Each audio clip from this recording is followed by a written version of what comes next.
Mario Kart. What a series this has been. Mario Kart has always been one of my favourite video game series. I love the charm and chaotic nature of racing with your friends and family, trying to get first place. I also adore how the games combine all the elements throughout the Mario series, through its items, its tracks, to its characters and more. It just works so well. No wonder it dominates in sales every time a new game comes out. So, to commemorate this, I've decided to rank all of the Mario Kart games. Well, the mainline games only.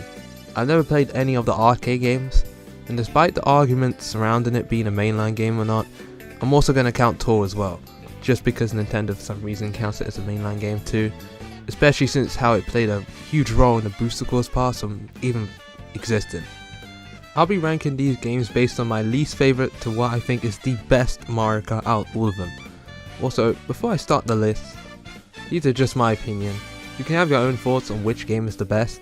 There will be hot takes here, and I know people are definitely going to be mad about them.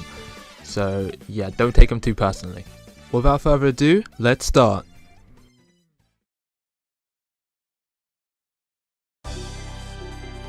Yeah, people are going to hate me on this one. Now, this is going to be a hot take to some, but I'm going to be super blunt about this and say Mario Kart 64 is my least favourite Mario Kart I've played. It's the worst feeling game to control, the physics are all over the place, and the computers are just way too good. It's ridiculous. Like, I remember in single player, there's either one or two CPUs that will just dominate the entire race by going so far out they're on the opposite side of the track. Like, how is that even possible? And if barely, you're lucky enough to go past them, enjoy those 3 seconds you have, because the CPUs will just automatically go right ahead of you without using any items or speed boosts. I'm not really a fan of most of the tracks here either. Outside of the good atmosphere all of them have, the only ones I liked were Royal Raceway and Bowser's Castle, which they should honestly bring that one back, because that Bowser's Castle is really good. I think it's underrated. I like how ominous it feels. But everything else is either just average or just plain out bad. For example, DK Jungle Parkway. I don't get why people like this track. It's just so boring. There's nothing special about it. It's worse than literally every other DK track in the series. Like, if you could name one DK track in the series, you would not pick this one. It is that forgettable. Then there's Mario Raceway and Luigi Raceway, which are just, they're just basic tracks overall. I don't mind them though, but come on, out of all the circuit tracks, would you pick these two? But then we have some of the worst tracks in the Mario Kart series, Sherbet Land and Frappe Snowland. I fucking hate Sherbet Land and Frappe Snowland. Not only are these tracks just boring to race on, the ice physics just make it a miserable experience.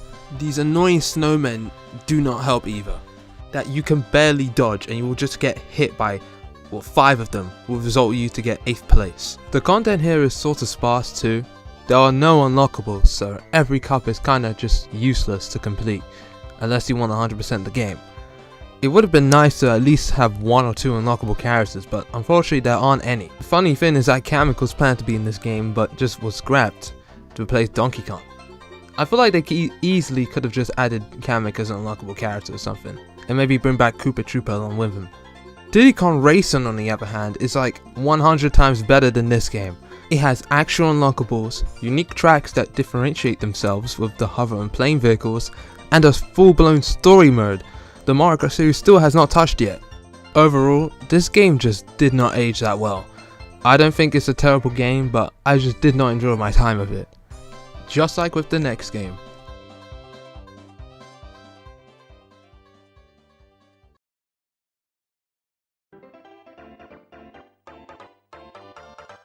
Okay, before anyone calls me a hypocrite for putting this game above 64, let me explain. Now, this is going to be a hot take, but despite it being the first Mario Kart, I actually had a better experience playing this game over 64. While the controls are still slippery and they still suck, they feel more tight and responsive than 64, where in that game you're going all over the damn track. The AI in this game feels much more tolerable too, as they don't actually catch up with you 3 seconds after getting hit. And while the opponents have an exclusive items you can't use, is kind of annoying, it doesn't bother me too much. Now, this game's tracks are honestly just god awful. Like, the only quote unquote good one is Bowser Castle 3, which is the only SNES track they gave a good remake to, if I mind you. As much as I hate them, there is a certain charm to them that I can't really explain. These tracks are boring and flat, but there's something simple about them that I kinda like. It's nice. This is the only Mario Kart game to have Donkey Kong Jr. before Tour, and also before Nintendo murdered him. To get 150cc, you have to beat all the cups in 50cc and 100cc, so I guess there is some reward to that, which also allows you to unlock the special cup, which doesn't really have any unlockables from that, but it has Rainbow Road, the first ever Rainbow Road. Now, there's not much else to say about this game. I just kind of prefer it over Mario Kart 64, despite both of them just aging really badly. The next game on the list is Mario Kart Super Circuit. This one is more of the underdog of the series, but it's also known for not aging well either. However, what's cool about this game is that the Intelligent Systems, the creator of the Paper Mario series, actually developed this game, which was really interesting to see. Because of this, we were able to have little mice as obstacles in Cheeseland. I feel like I'm the only person that cares about this. Now, this game may look like absolute vomit, but I think what people forget is that this game's introduced some really good tracks. Like, we got Cheeseland, Ribbon Road, Sky Garden, Sunset Wilds, and more. It also has the best time trials out of any Mario Kart in my opinion. There are so many shortcuts in these tracks that it almost feels natural. What I really like as well is that they also brought back all of the SNES tracks as unlockables. It's good to see you, Vanilla Lake 1. I missed you. I think with this decision, they really doubled the amount of content with this game. The one thing I will never forgive though, is how in the character selection screen, it always deceived me because I always thought there was an unlockable character in the middle, but there just isn't, it was just a random. Shame on you, Intelligent Systems. But yeah, overall, I've grown to realize Super Circuit isn't that bad of a game, but its flaws are shown greatly. The next game on this list is when the Mario Kart games start to have a huge improvement, with the first one being Mario Kart 7! Now, I have a ton of nostalgia for Mario Kart 7, so it was really nice to play this game again. This game was known for its innovation. It introduced gliders and underwater sections. The gliders allow the players to traverse through the air across a section of the track, while the underwater sections allow you to actually go underwater, unlike the previous games where going underwater just makes you go out of bounds. I guess this is why Tropical Freeze allows you to go underwater in that game, because Retro Studios made both the Donkey Kong Country games and... oh wait, yeah, so Retro Studios actually helped develop this game, which is why there was a whole track being a love letter to Donkey Kong Country Returns, which is based, to be honest. That game is amazing. Speaking of the tracks, this game's retros are some of the best in any Mario Kart game.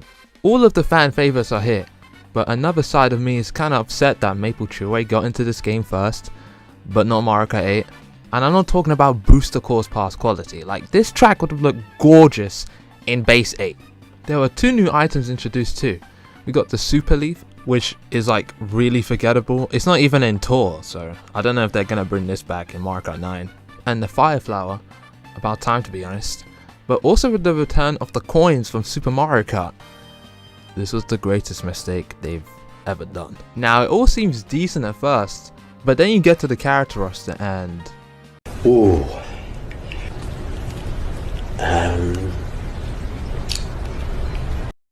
yeah, it's pretty mid. Now, that's not to say all of the characters are bad, but there were just some weird picks here. Wiggler and Shy Guy I have no issue with. Lakitu I always questioned, even when I was younger, because I get this one has a red shell, but like, he already has a role in the Mario Kart series since the very beginning, so it was strange to see him playable.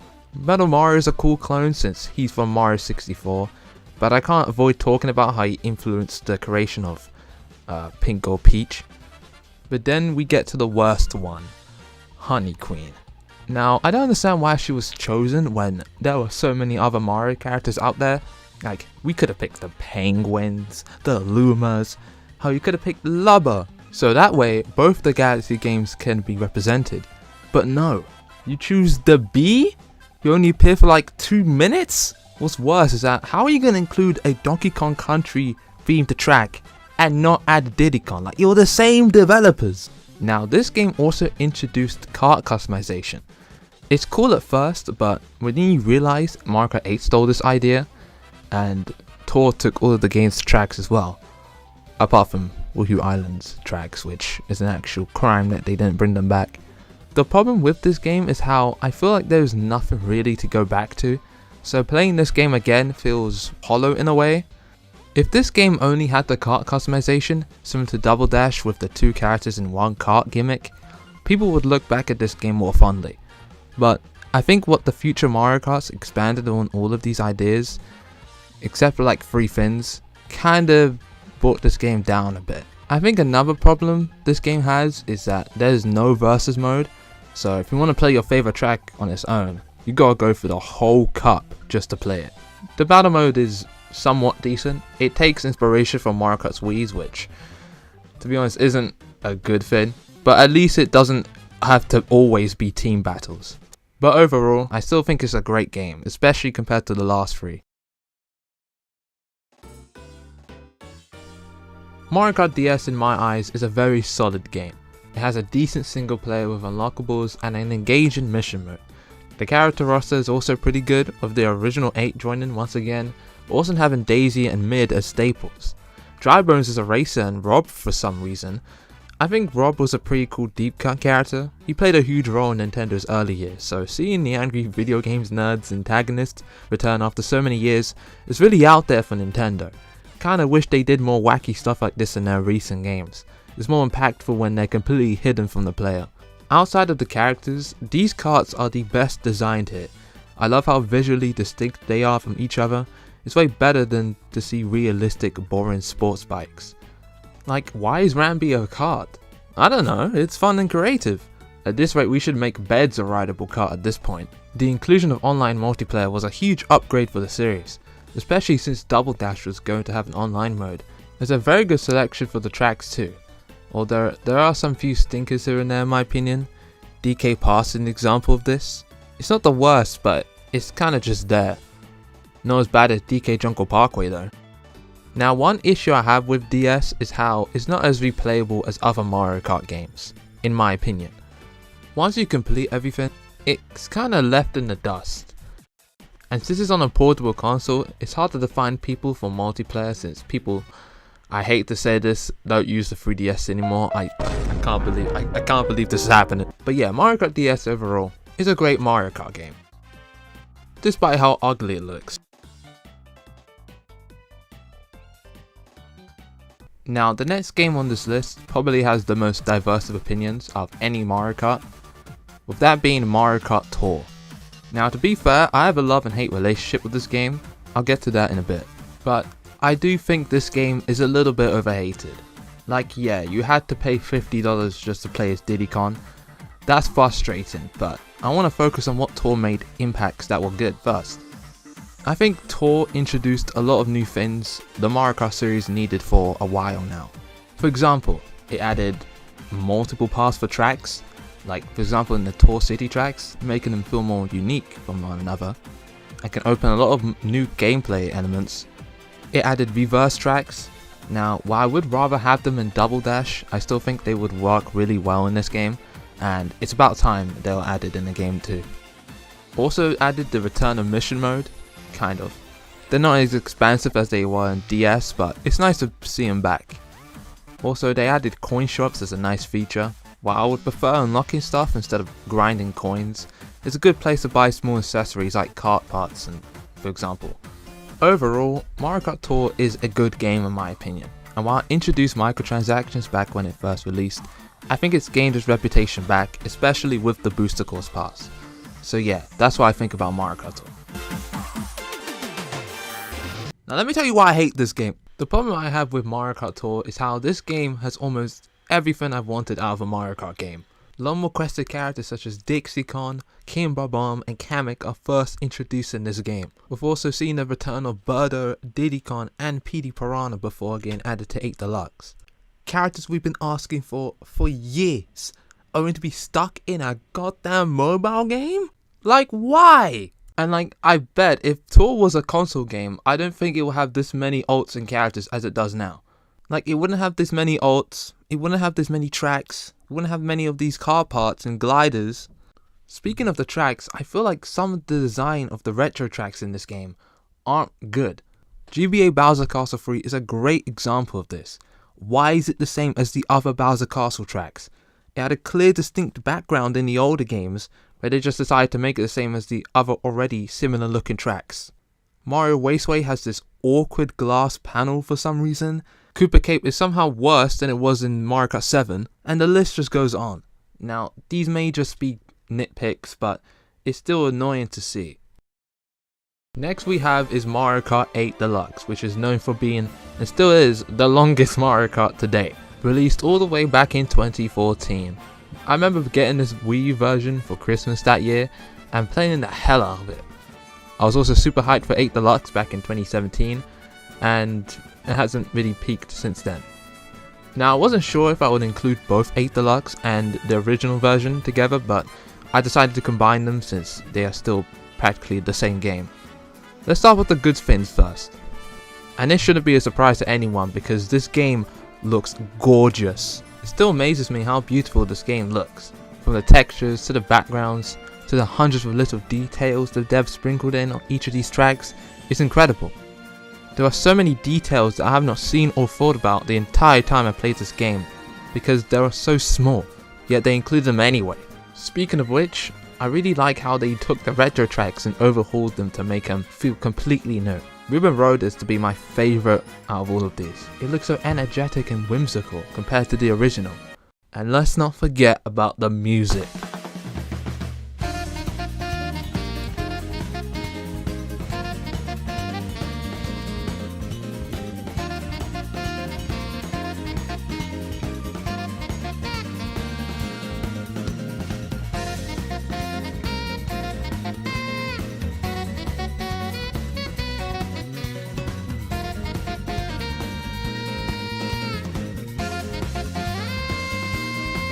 Other small things I like are the controls being really responsive and smooth to use, and I guess the DLC is pretty good too.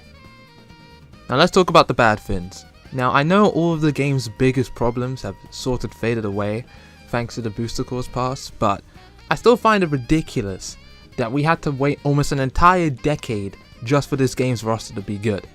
And during that time, we were stuck with these annoying ass and terrible picks for characters. I still don't get why Baby Rosalina exists. I would rather have the Baby Yoshis from Mario U than this. And then we have Pink Gold Peach, which is just baffling. The Koopalings are fine as characters in my opinion. I think they should be in Mario Kart, but on the other hand, there's just too many of them. So many that fan favorites such as Bowser Jr. and Birdo were left out in the original game. Speaking of characters, why does 8 Deluxe, and I guess the Wii U version as well, have little to no unlockables? In my opinion, this really hinders the game for me because what I like with multiplayer games, well, mainly the Mario spin-offs, are their vast things to unlock, which is why I hate these new sports games, but that's a whole nother story to discuss because those games just annoy me so much. Well, except for Aces, I think that game was pretty solid. I also feel like this game is too easy compared to other Mario Kart games.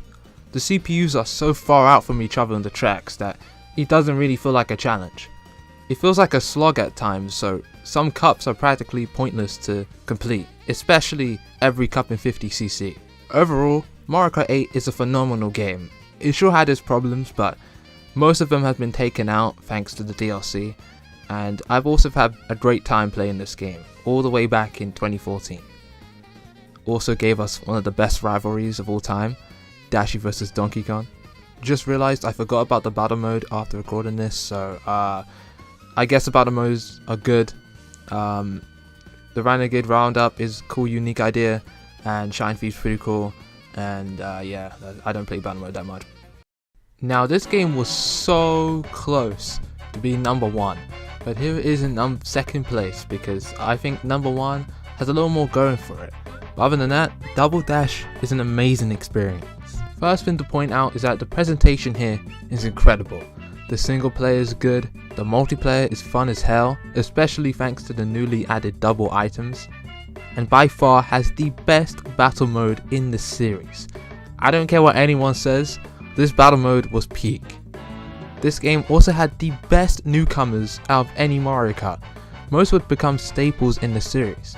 We got Daisy, Waluigi, Diddy Kong, Bowser Jr., Baby Mario, Baby Luigi, Birdo, and now we get to one of my favorite characters, the Precious Toadette, which is her first ever appearance by the way, and Petey Piranha and Kimbu, some of the best characters in the series.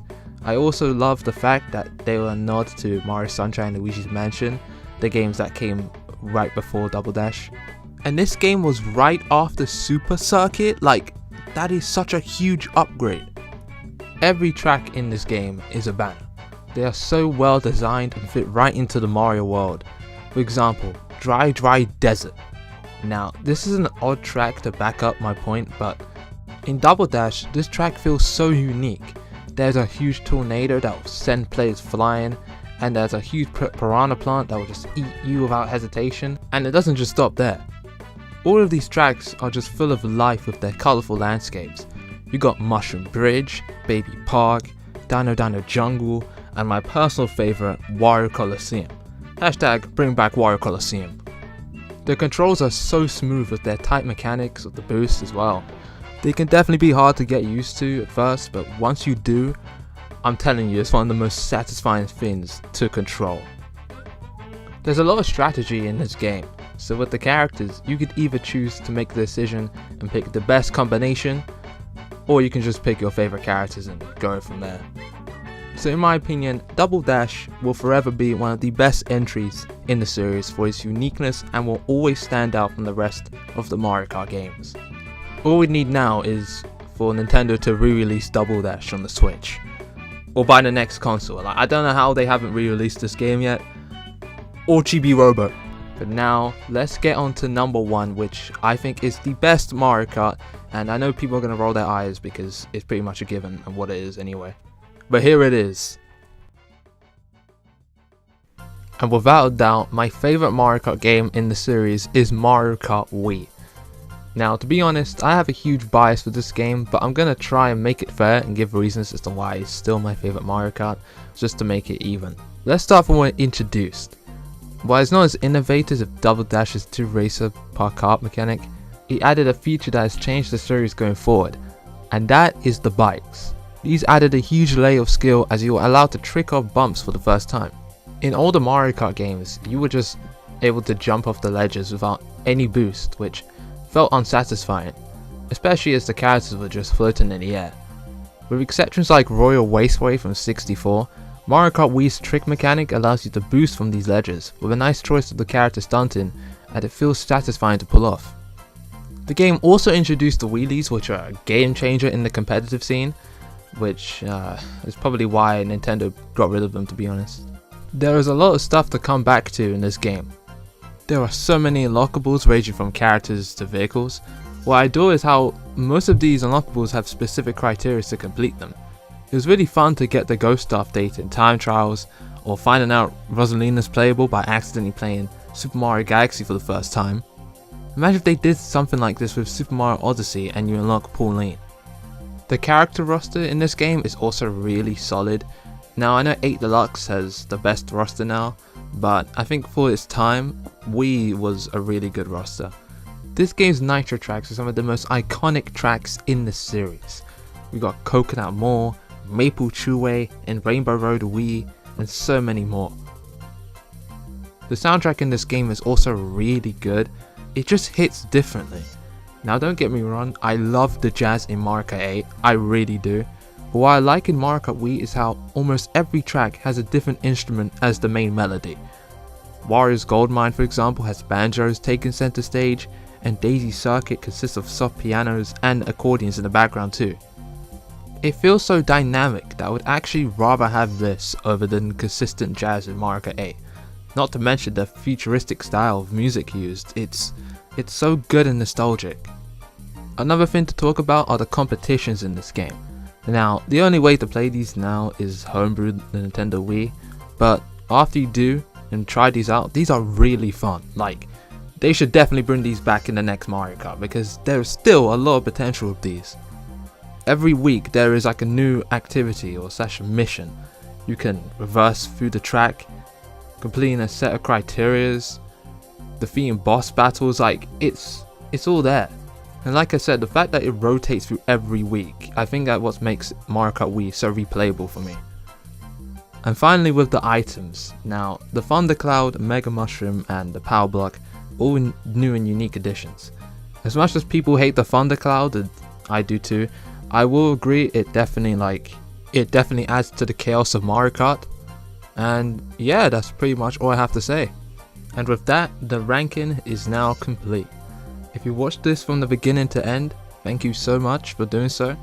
Now, I definitely got some people pissed with my hot takes, but if you liked the video, make sure to leave a like and maybe even subscribe if you want. I know I was gone for a while since my last upload, but it was mainly due to me working on this video. So if I'm gone for a while next time, just know that I'm probably most likely working on a big video. Just to say it out there. So until the next video, I'll see you guys next time.